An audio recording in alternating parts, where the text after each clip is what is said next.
आत्मिक विकास नहीं कर सकता जब तक ये चार विषय उसके पास नहीं है, जब तक ये चार विषय का ज्ञाता नहीं होता। कौन से विषय देते हैं?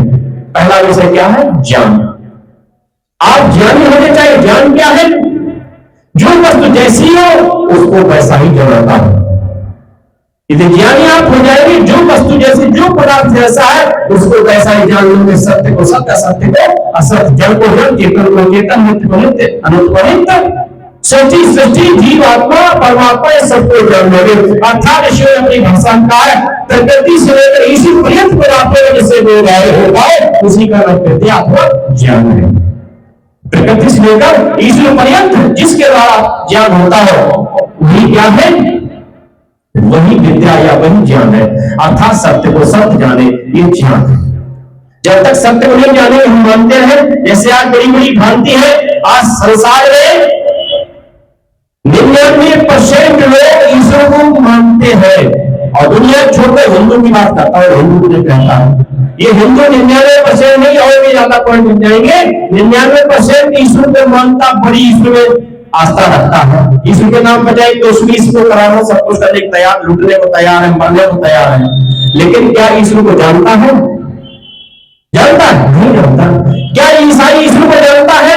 क्या मुस्लिम ईश्वर को जानता है? अगर ये जानने वाले जो घोड़ा पेटने ईश्वर ईश्वर ईश्वर ये जानते तो ईश्वर के नाम पर सबसे ज्यादा पृथ्वी पर युद्ध हुए तो ईश्वर के नाम पर युद्ध हुए, इसमें किसी ज्यादा युद्ध नहीं हुए। सबसे ज्यादा कत्ल अगर हुए ईश्वर के नाम पर कत्ल हुए, चाहे भारत चाहे विश्व क्षेत्र में देखिए, सबसे ज्यादा अगर युद्ध हुए तो वही विषय ईश्वर या धर्म। ईश्वर के ऊपर, धर्म के ऊपर सबसे ज्यादा युद्ध हुए, इससे ज्यादा किसी को युद्ध नहीं है।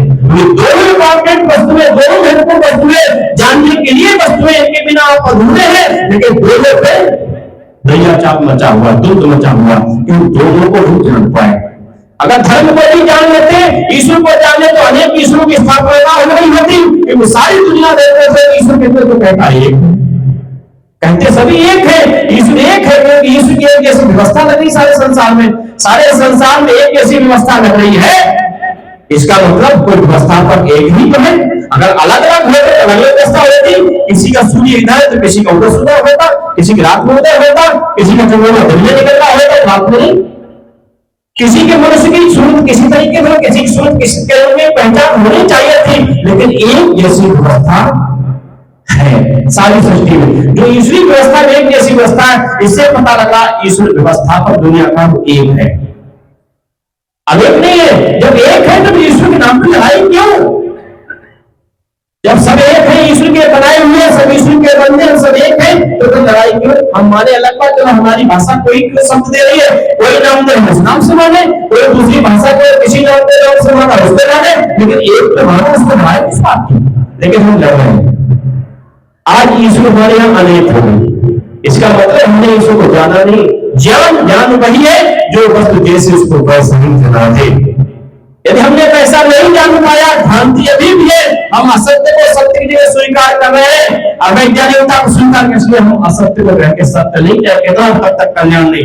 तो पहला वेद का विषय क्या है? ज्ञान। यही पहली आपकी आवश्यकता है, क्या है? ज्ञान। और ज्ञान करने के लिए सत्संग की आवश्यकता है।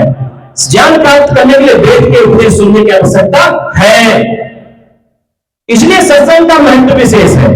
अंततः क्यों हजारों लाखों रुपया खर्च किया जाए, और जिस सत्संग में सत्य ग्रहण नहीं होता, समझ लीजिए, जिस सत्संग में सत्य ग्रहण नहीं होता, सत्संग नहीं है। ध्यान करना, वो किसी तरीके का भी मनोरंजन हो सकता है, लेकिन सत्संग नहीं है। सत्संग वही है जहां से सत्य प्राप्त होता है, असत्य का त्याग होता है, वही सत्संग। उसी को सत्संग नाम दे रहे हैं। सत्संग के लोगों शराब पीने को भी सत्संग कह दिया। शराब के फेंकते होते उसी को शराब पीते, उन्हें सब कभी कभी सत्संग में थक जाते, शराब पीने को भी सत्संग मान लिया जाए आज ऐसे बात। और शराब पीता है, गिलासों को लगाया, लड़ाया, आपस में जट किया, हमको गाँव गाँव क्या हो रहा, सत्संग में फंस गए थे। राम को भी सत्संग में आया, ये भी सत्संग हो गए। बिल्कुल दुराचार हो रहा है, वहां सत्संग, अविद्या फैलाएगी, वहां सत्संग। रात को शराब पी पे जानना चाहे जा रहा, जागरण कहते हैं, जागरण, वो जागरण हो गए बड़े भगवान। छोटे छोटे बच्चों को बहू को वीडियो में नचाया जाता, पूरी रात शराब पी पी करके गाने गाए जाते, एक भी बात नहीं सिखाई जाती जीवन में उपयोग करने के लिए। दुर्गा माता का सही इतिहास भी सुना दिया जाए, सही चरित्र भी लोगों में अंदर प्रेरित कर दिया जाए, तभी मैं समझता हूँ जागरण हो जाएगा माता शक्ति का। लेकिन उस दुर्गा के इतिहास को नहीं बताया दुर्गा थी क्या, कितना उसका पवित्र चरित्र था, उसको नहीं बताया जाता। हम तमाम तरह के कारण फैला दिया अल्लाह को उसका ठक्के लाभ ले जाते, कहते ये भी सत्संग हुआ है, ये सत्संग अविद्या है। जहां से सत्य ग्रहण होता है, असत्य छूटता है, वही सत्संग है। जहां से आत्मा बलवान होती है, ध्यान रखना, सत्संग जब होगा, सत्य प्राप्त हो जाएगा तो आपकी आत्मा क्या होगी, बलवान। मन आपके बस में रहेगा, इंद्रियां आपके अनुकूल होने पर चलने वाली हो जाएगी। जहां मन की प्रतिकूलता समाप्त हो जाए, इंद्रियों की प्रतिकूलता समाप्त हो जाए, ये सब के सब आपके अनुकूल बन जाए, समझिए आप सफल आपको प्राप्त हुआ है। फिर जीवन में परिवर्तन आएगा, आप ही नहीं महसूस करेंगे, आपका पड़ोसी भी महसूस करेगा। भाई आचार्य लक्ष्मण देव तो पहले कुछ और था, आप कुछ और है।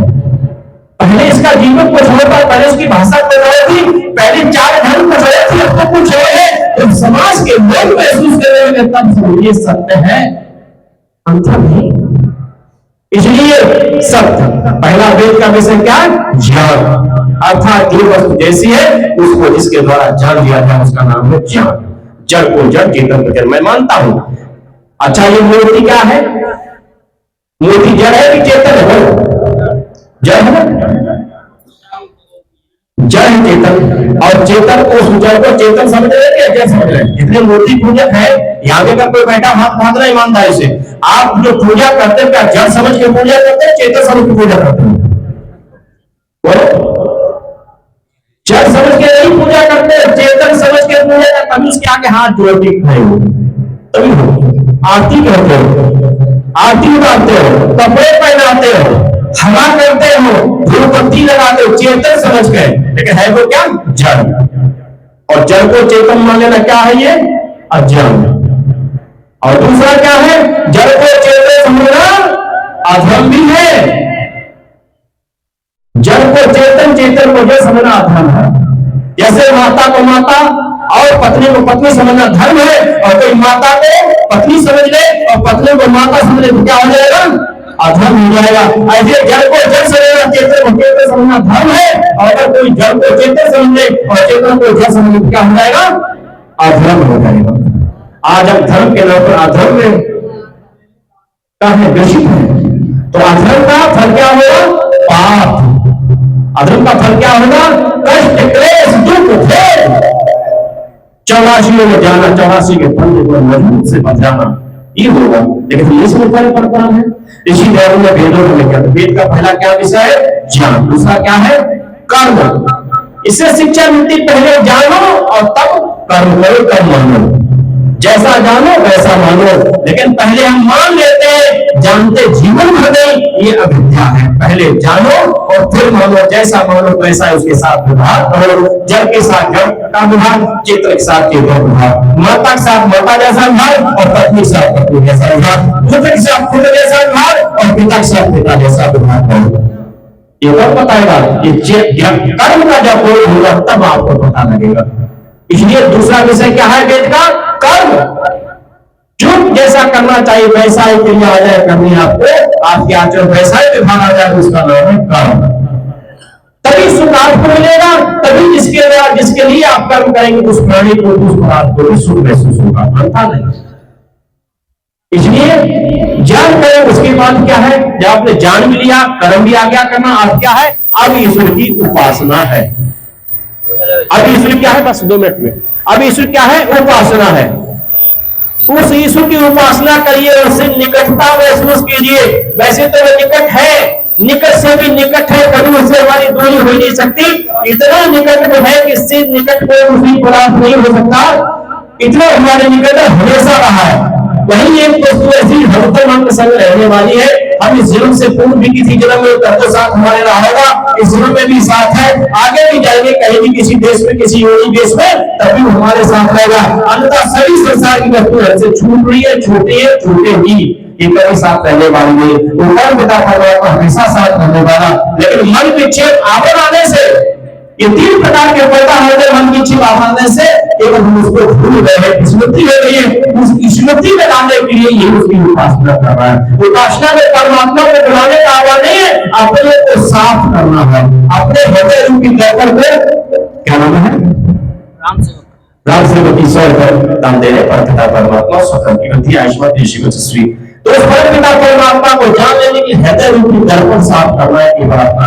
जिस दिन आपका दर्पण साफ हो जाएगा, जैसे किसी शीशे में गंध लगा होगा, मन चढ़ा हुआ, चित्र नहीं देगा, तो क्या करना है आपको, उस शीशे को साफ करना, शीशे को साफ करना, और जिस दिन नगर के साफ शीशा हो जाएगा, अपने आप सब कुछ दिखेगा। ऐसे हृदय रूपी दर्पण आपका जिस दिन साफ हो जाएगा, मन विक्षेप आपके 3 प्रकार के पर्दे हट जाएंगे आपके हृदय से, ऊपर पिता परमात्मा आपके हृदय उपस्थित है कि आप देखने नहीं पा रहे, आप देखने लग जाएंगे, देखने की क्षमता प्राप्त हो जाएगी। इसलिए ये उपासना है। और इसके साथ में क्या करना चाहिए था, विज्ञान, विज्ञान भी साथ में, ज्ञान के भी साथ में विज्ञान है, कर्म के भी साथ में विज्ञान है, और उपासना के साथ में भी विज्ञान है। ये विज्ञान का चौथा वेद है कि विज्ञान के बिना ज्ञान भी हो सकता है, ज्ञान हो उसको विज्ञान समझ रहे, विज्ञान के बिना हो सकता है कोई कर्म हो उसको कर्म समझ रहे, विज्ञान के बिना उपासना ना हो तो और है, फिर उपासना हमारी हो सकती है। इसलिए विज्ञान लगा होगा तो ज्ञान भी उत्तम होगा, कर्म भी उत्तम रहेगा, और उपासना भी आपको उत्तम रहेगी। इसलिए ऋषि ने 4 वेद के विषय दिए थे। इन वेद के विषय पढ़ना ही हमारा जीवन महान हो जाएगा। इसके लिए व्यवस्था आप वेद नहीं पढ़ सकते हो, लेकिन ऋषि ने वेद की कोई भी सत्यार्थ प्रकाश क्या दी है, सत्यार्थ प्रकाश, जो सत्य का अपने अर्थों में प्रकाश करता है, सत्य को प्रकाश करता है। जिसने एक बार ही पढ़ लिया, बच्चे यहाँ पढ़ने वाले अगर होंगे, एक बार पढ़ने से आपके जीवन परिवर्तन आया होगा। बार बार जिसने पढ़ा होगा तो बार बार परिवर्तन की दुनिया में आप प्रवेश करेंगे, जब दुनिया प्रवेश करे होंगे। इसलिए अपने बच्चों को स्वयं ही पढ़िए सत्यार्थ प्रकाश, अपने बच्चों परिवार को पढ़िए सत्यार्थ प्रकाश है, सत्य का प्रकाश हो जाएगा, सत्य आपके अंदर निकल जाएगा। मैं समझता हूँ बहुत कुछ बात हो गई, मेरा समय पूर्ण हुआ। कहने को तो मैं गीत के माध्यम से आया था, लेकिन समय को थोड़ा था, मैंने कहा फिर मैं भी गीत बोल के रह जाऊंगा, बात को छोड़ ही पाएंगी। विषय ऋषि का चल रहा है, इसलिए मैंने अपनी बात की, हमें समझा और मनन करेंगे, चिंतन करेंगे, जरूर आपको संदेश मिलेगा।